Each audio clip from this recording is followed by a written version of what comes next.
All right. So King Louis XVI is dead.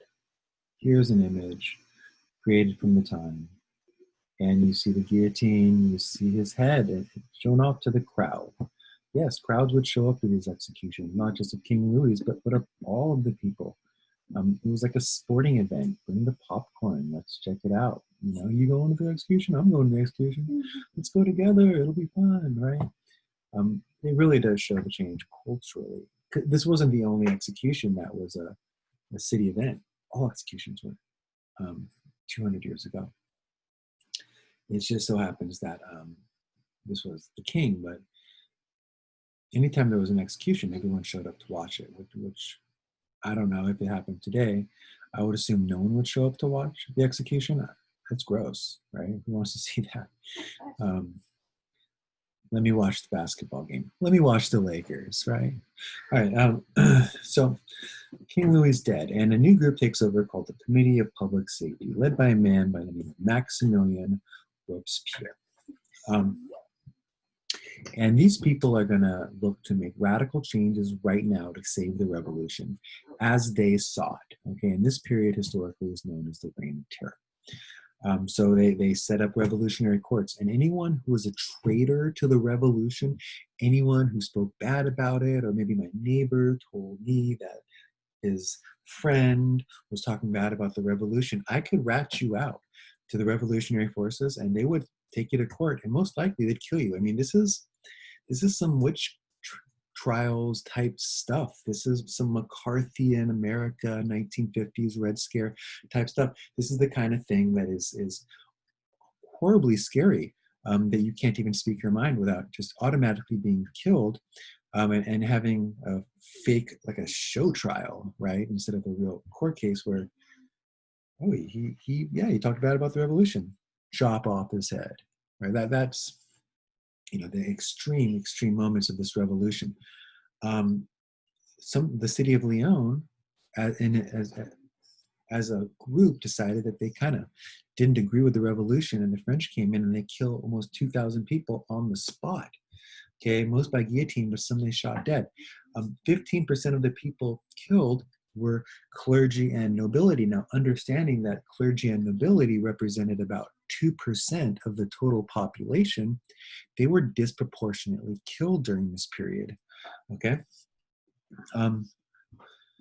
In the west of France, their bodies were littered. The roads were littered with bodies of women, children, the weak, the old, even the clergy. Just death all around. And the idea was, in Nantes, the victims were sunk in ships. Horrible, right? The idea was, this is a short-term thing. We got to get rid of all the traitors, and then we'll be able to settle back down, and the revolution will work again, and we can let all these wonderful ideas take place. And they were wonderful ideas, but in order to get there, they did horrible things. I believe some say the book Lord of the Flies was written after this moment. So new laws are passed by the Committee of Public Safety. Ridiculous things like you can no longer call each other Mr. and Madame, but instead citizen and citizeness. And if you don't like it, we'll kill you, right? And if we hear you talking bad about it, we'll kill you. He passes laws guaranteeing an education to all citizens. Great, right?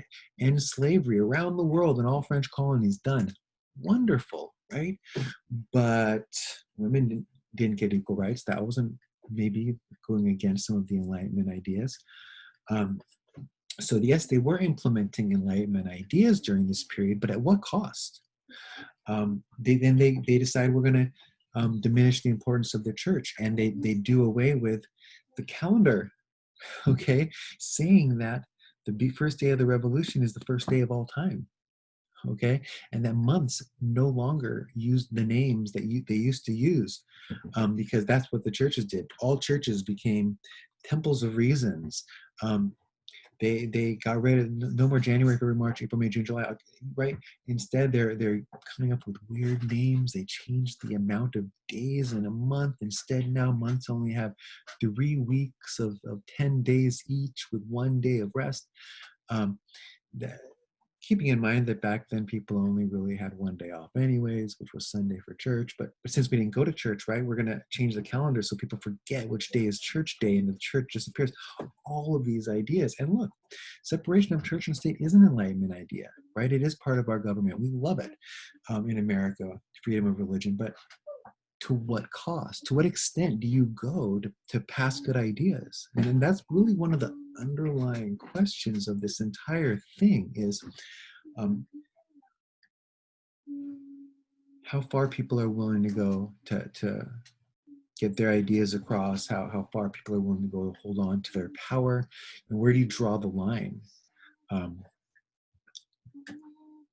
and I think most historians suggest that the French Revolution took 2, 3, 4 steps past the line of what is a decent way of handling change that maybe is good change. So here we sit, and France is in chaos. And